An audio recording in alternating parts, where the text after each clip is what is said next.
Hey, what's going on, folks? It's Mike here, and welcome to the next lesson in the D programming language series. In today's lesson, we're going to be talking about how to continually make your code just a little bit more safer, or that is your interfaces, your functions, and the variables that you use. Because we've been talking a little bit about safety if you've been watching the previous lessons. Now, with this lesson, though, we're going to talk about a familiar type qualifier known as const. So you might be familiar with this if you're coming from other languages, things like const, enums, immutable, these types of keywords. Well, the D language supports these as well. So let's go ahead and just take a look here at const and do a few examples just so we totally understand how const works in the D programming language. So I'm going to go ahead and start us off here with the documentation. So go to the language reference, and we can go down to type qualifiers here. And let's go ahead and give that a click here. And you can see some of the different type qualifiers that we have here. So the different ones currently supported in the language: const, immutable, shared, and out. Now we'll get to immutable in a next lesson, so make sure that you go ahead and subscribe so you don't miss that. But I'll also give you a little bit of a teaser because we have been using an immutable type previously, string, and we'll look at that a little bit more closely after we look at const in this lesson. So if I go ahead down here to const, again, this applies to data that cannot be changed by the const reference to that data. However, we can still change the data if we have another reference sort of pointing to the same location. So const is somewhat strong in the sense that we just can't change the data. And if we have functions or function parameters, oftentimes it's a good idea to use const, again, if that data or perhaps the structure that we have isn't supposed to point to something new. That's the basic idea. And the reality is there are just some things in our world that aren't supposed to change. Things like mathematical constants, for instance, like pi. And I'll go ahead and use that as an example, and I'll show you where const applies and when we might want to use it. All right, so with that said, let's go ahead and visit our code here. And I've just got an empty main program here with stdio here. Let's make this a little bit bigger, just so you folks can see here, and let's do some examples. So where I want to start is with our value types. So again, these are just basic primitive data types here. So let's just go ahead and use const here. And an instance where you'd use this, again, as mentioned, is with some mathematical constant, like pi, for instance. So we have something like this here. And typically the way I'm going to write things out is by qualifying const on the left side here. And then we'll go ahead and run our program, and we can see that this is perfectly valid. So again, what this means is I can't reassign pi here because, well, this reference has already been assigned to this particular value. Now, when I have this value and I'm initializing it here, if I try to do something like 4.0 and I run this, I will get an error here. And let's go ahead and display that error for you. Cannot modify const expression pi here. Okay, so that's exactly what it means here. Now, I'll get to this in a later lesson when we talk about casting in this series. You can actually cast away const. That's usually not a good idea because, again, the purpose is that you're not supposed to be able to change this actual data here. Okay, so that's the idea here. So let's just annotate that. This would be an error. Okay, now some other things that we can do in the D programming language is we can just use const here, and it sort of works like auto in that it'll infer the type here. So I'm just going to call this pi2, and let's just go ahead and set this up here. And again, you can see this compiles just fine here. The compiler is smart enough to infer, again, that this is a floating point value by looking at what is on the right-hand side. And let's go ahead and prove that to ourselves, as well as just review some things that we've done before using type ID here. And I've got pi, and let's go ahead and take the ID of pi2 here. You know, both are the same thing, but, you know, for the purpose of this lesson, nice to see them both. And if we run this again, we can see const float here, const and float here. Now, already this is probably something new, or maybe you're not used to if you're coming directly from, say, C or C++, that we actually are using the parentheses here with our type here. Now, that is actually going to be important that we use these parentheses.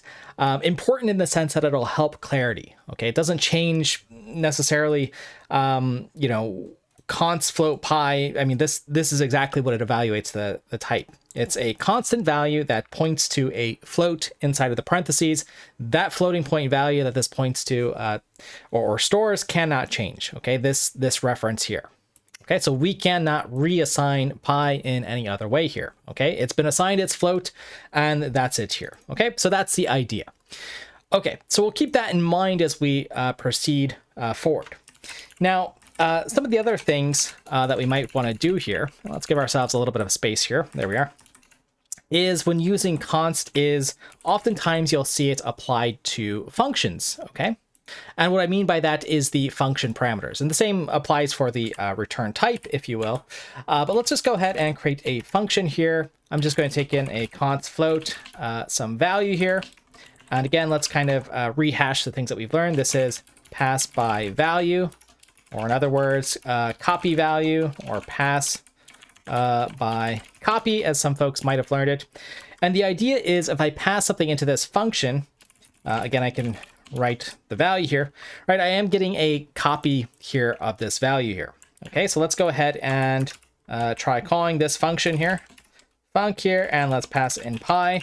This should work just fine. Okay, and we can see that we are writing out this value here.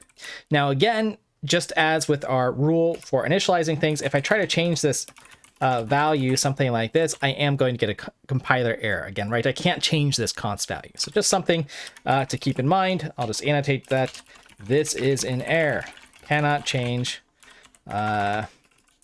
const values. Okay, even though it is a copy and it's not going to be preserved and some of these things that we've learned about, we are explicitly saying this is const. And this is how you'll often see this into functions. Now, what I will say is, and we'll learn about immutable and so on, this is again why it's not a good idea to say cast away this const here, which you could do with cast and just say, hey, treat it as a float, value equals 4.0f. Let's go ahead and try that. This sort of works, but it's a little bit of undefined behavior because the compiler might have some optimization in mind because it wants this guarantee. So again, this is sort of a red flag. We'll talk about casting later, but just wanted to show you can cast away const. It's just not recommended. All right. So anyways, let's go ahead and keep moving on here. Just wanted to show you, example with const float parameters. Okay. And let's just go ahead and write a line here and give us some more room for some new code here. Okay. Now let's go ahead and look at what happens when we have pointers. So pointers with const here, give ourselves a new little section. And the idea is, let's go ahead and create const float. And I just want to create some value here. So I could have 3.145. Let's go ahead and I know we have pi up here, but I do want to just create something so it's on the screen that we can see here. But let's go ahead and create a pointer to this. Okay, so I have a const float star, and I'll just call this pi3 at this point. And this time we're going to store the address of const pi value here. Okay, because again, pi3 here, we're saying it's const. It stores a pointer to something. So, and that particular pointer is, this type here. It needs to point to something that is of type const float here. Okay, so that's the idea. Let's just go ahead and write out the type ID of pi3 just so we can see this. Okay, let's go ahead and work with that. Okay, so here we are at this point here. So again, what is the constant thing? What is the thing that's not changing? Well, it's that we're storing this const float here. Okay, and we can kind of see that in parentheses here. Okay, and again, the way to sort of read this inside out is it's a const pointer to some const data here. Okay, so let's kind of write that out here. Const pointer to const data. Okay. Now, what is this equivalent to here? So if I went ahead and said const float star pi4, okay, so something like this here, and I could also do const pi value, and let's go ahead and write out the type ID of pi4, and again, this is going to be a const pointer to const data. Okay. Pointer can't change, data can't change here, okay? Same types here, okay? So let's just take another moment to look at this and think about it. And again, try to convince ourselves with where we're placing the parentheses that this has some meaning here, Okay, so const, so, already something is not changing. What's not changing? And again, it's easier to see in line 27 here. The pointer that we have is not going to change here. Okay, so that's the idea here. And well, what type of pointer is it? Well, the float. Okay, so floating point data here. So something that's like this. Okay, so that is the idea here. Now, again, just to show you, let's go ahead and get rid of the float here. Try to compile it. So it still compiles, right? So we're still storing an address of a float here, okay, which is here. But again, the pointer is not going to change. So once it's assigned to this value, not going to change. And the data, we can't, change through this pointer as well, right? Because it's const, okay? Okay, so now let me show you the third scenario here. Or rather, these two are equivalent, right? Const pointers to const data. And let's, again, try to show that. Let's say we want to change pi3 to point to pi or something. Let's see, what do we have here? Yep, pi up here. I mean, let's go ahead and just try this. Okay, error, can't do this. Okay, we can't change what we are pointing to here. So this is an error. Cannot change what we are pointing to. Okay, and that's for this example here with pi3. Now let me show you, let's just create another thing here, float. And what if I put the star outside of this? Okay, and I say pi5 equals ampersand const pi value, just like we've been doing here. Okay, so now we're looking at this. The difference is I put the star outside of this. See if you can try to parse this. And again, there is meaning here, just like other languages and C++, right? You can do these sort of things, and they have different meaning on whether you can change the pointer or not, which is the whole point of this. But, is this allowed here? Well, let's think about what's going to be constant here. Well, looks like the float, right? That's the thing that's wrapped in the parentheses. So, I'm just kind of taking this, but it is a pointer. Okay, so that's part of this declaration here. So what's const is just the actual data cannot change, but I could change this actual pointer here. Okay, so let me just go ahead and first compile this to convince you that it works. Let's go ahead and write out the type ID here of P5 here. And then again, just to give you mutable pointer to const data. Okay, that's what we're looking at here. So let's go ahead and run it. And again, see the difference here. Where this is our type here. So again, you don't have this sort of nested constness, right? This is the common scenario. This is probably how you write your code, what you've done if you've done C and C++, right? Where you say, I'm going to assign a pointer to something that's not going to change, and the data that's pointing to also, must not be changing, okay? Or at least that is the hope. Again, with const, we get a little bit of a flexibleness with things here. Now again, maybe I should show you, still the guarantee that get float. Let's say const pi equals 3.14 f here. So again, with pi 3 equals const pi. Let's see if that works, right? Can we point to const data? Here, no, we can't, right? Error at line 36. So let me just highlight the errors again. This is an error. Cannot point to const data. Okay, so that's always an error. But in this new invocation here, so let's go ahead and get the types here. Whoops. Let me go ahead and comment out line 36 here. Again, just so you can see the different examples. In this example here at line 38, again, what's const? Well, the floating point data, right? We have to be able to point to something that is of type const float, but we can change what we point to, okay? So let's go ahead and play around with this. So P5 equals, well, initially I pointed to const pi value. Let's go ahead and just point to something else that is of type const float, which would be pi here, or I could reassign it or whatever. And I'm going to go ahead and already comment here, say, this is legal. Okay, let's go ahead and put the comment here next to it. This is legal. We can reassign our pointer it is mutable. Okay, that's what I wrote here, mutable pointer, right? Right, that just points to different const float values here. Okay, it is mutable. But again, we need to point to const data. Okay.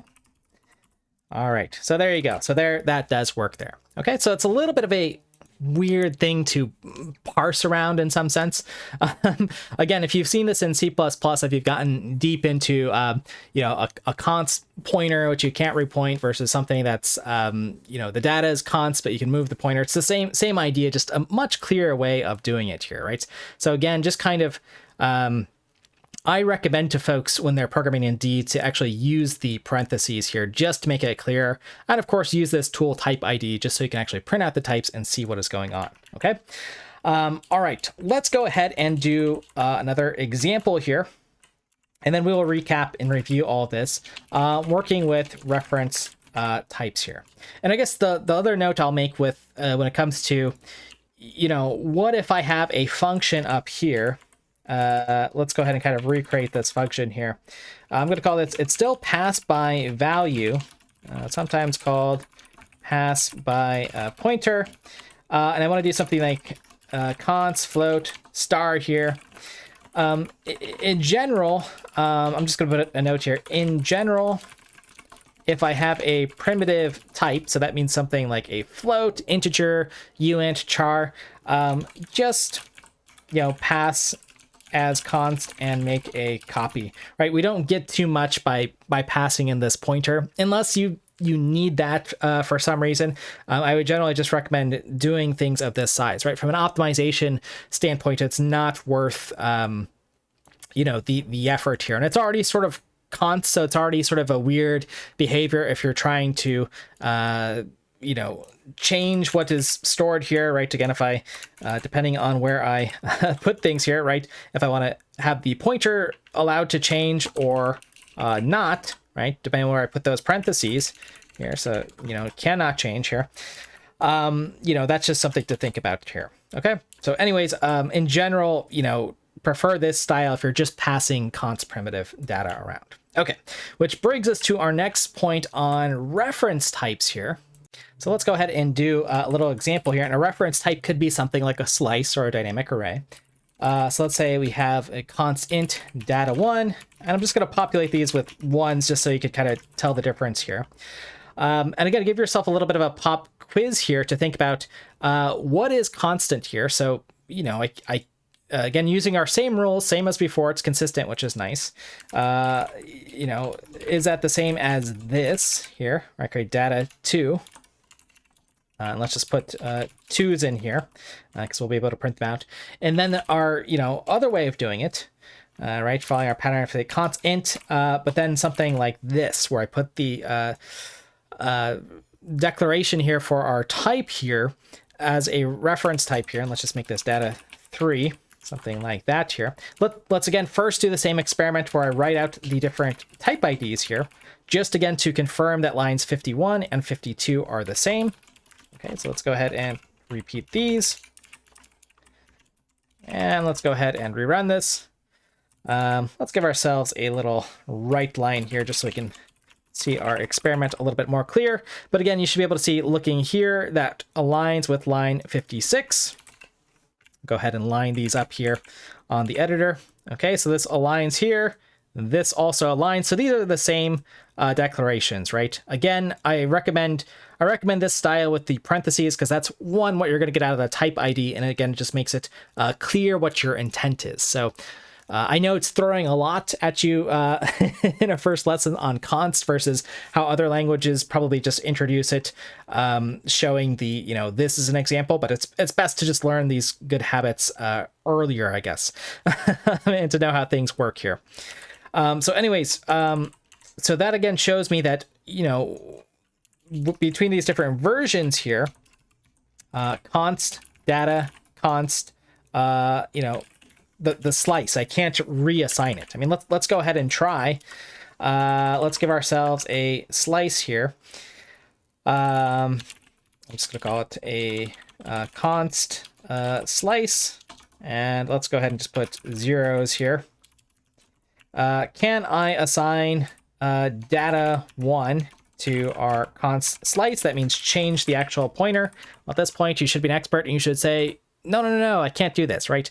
Error cannot modify const data expression 1, right? I can't change what this points to. But data 3, let's go ahead and see if I can reassign that. Okay, as long as it points to data that is const, make sure I save here. This is allowed, okay? And I can actually write out here, right, line data 3, right? Initially it was created and initialized with just a bunch of 3s here, but again, I can change what this points to. Okay, so let's go ahead and show that. So now it's full of zeros on our data 3, right? So this is what this aligns with. Let's go ahead and just make this a little bit easier here, so I can show you exactly what line is aligning here. So again, we were able to change our data 3. Okay, so and that was with our careful use of the parentheses here. Let me just go ahead and label this for you. Mutable. I should say the reference can be reassigned, but the data must be const. Okay, so I can do things like read here. Let's go ahead and read at data 3. What's the first integer here? That should be okay. Oops, let me bring that back here. Moving too fast. So at line 67 here, that should be fine to read here. And it is, we can see it.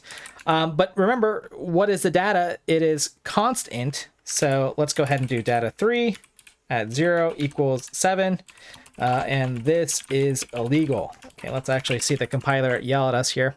And it is in fact yelling at us at line 68, right? We can't modify this data here. Okay, that's the idea here. Okay, so this is the same idea when we have strings, for example. So if I have string s1 equals hello, something like that, string s2 equals world, and then if I want to do s1 equals s2, that should be fine.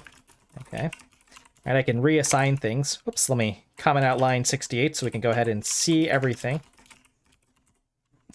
That's fine, right? We just get world when we write that. S1 is able to reassign here.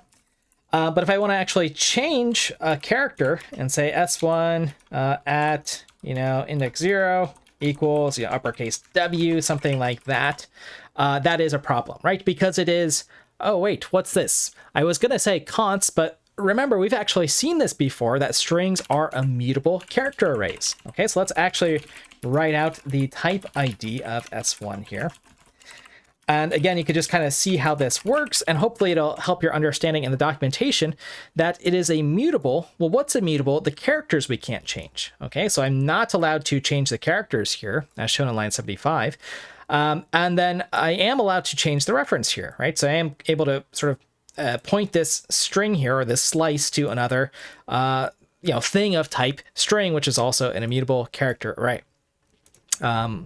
Now, what's new here, though, is it didn't give me const, although we could, you could implement it this way, but it gives me something that's actually stronger, immutable here. Okay, and I'll move out of the way just so you can see the full message. So immutable is something that you haven't seen. We did get a little bit of a preview here on the immutable storage class here. Okay, and we'll talk about this. But it's something that's a little bit stronger here. And I'm going to go ahead and put that in the next video so you can watch it, and we can talk about immutable and some other properties of immutable and const, like their transitivity and so on. But let's just go ahead and quickly look at string here. Just as far as the types here, let's go ahead and find string here, which again, just, I think we did this early in the series, but it is an alias type here. And okay, string's a special case of an array.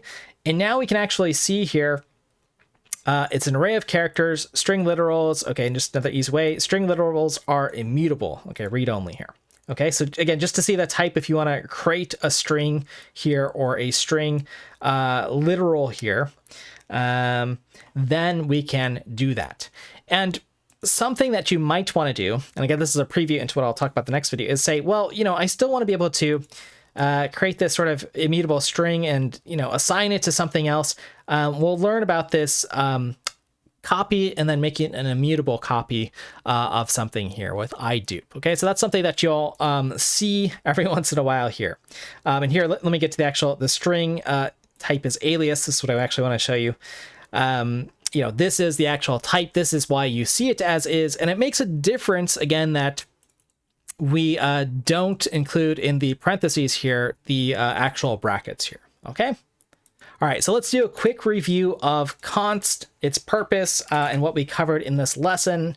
You know, try to make this, you know, one lesson you can watch and sort of understand everything. But again, the purpose is, you know, sometimes we just have values represented that we don't want to change. Now, sometimes the compiler can take advantage of that as long as we follow our rules with our type qualifier. So it can optimize and sort of say, yeah, you know, we always know pi is 3.1415, whatever. So then we can sort of, you know, at compile time, evaluate some of these functions, which we'll get into. So there is a purpose of it, both in terms of sometimes in optimization, that's a little bit optimistic, but the best reason to use it is to have more concrete code, less state change, okay, and to actually explicitly mark those things. Okay, so we have it here. And then D is smart enough, it can deduce with const as well as immutable, which we'll talk about, the actual type. So we don't have to put const float here. I typically like to, just so I know, but you know, we could just put something here. And that also helps with when we place the parentheses, which was our sort of next concept here.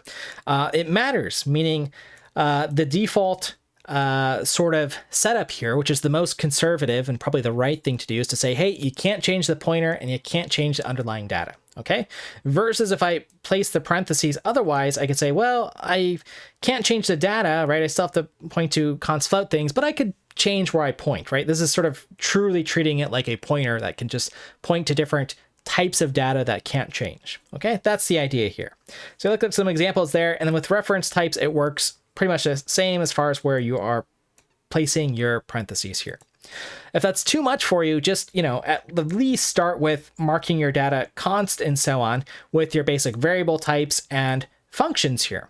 Now we'll learn that this is sort of useful later on when we talk about pure functions and functions that can't change, and then they can sort of be optimized and they can memorize return results and stuff. So again, there is reason to do this, you know, beyond just setting up this contract that, hey, this thing cannot change. Okay, so that's the basic idea with const. I hope you find this useful. As always, if you want to check out this video or the others, you know, I have my whole series here, same videos you watch on YouTube if you want to track your progress. So make sure you watch const and then immutable after, and then check that box off. And as always, folks, if you have questions, feel free to engage in the discussion below. And thank you for your time and attention.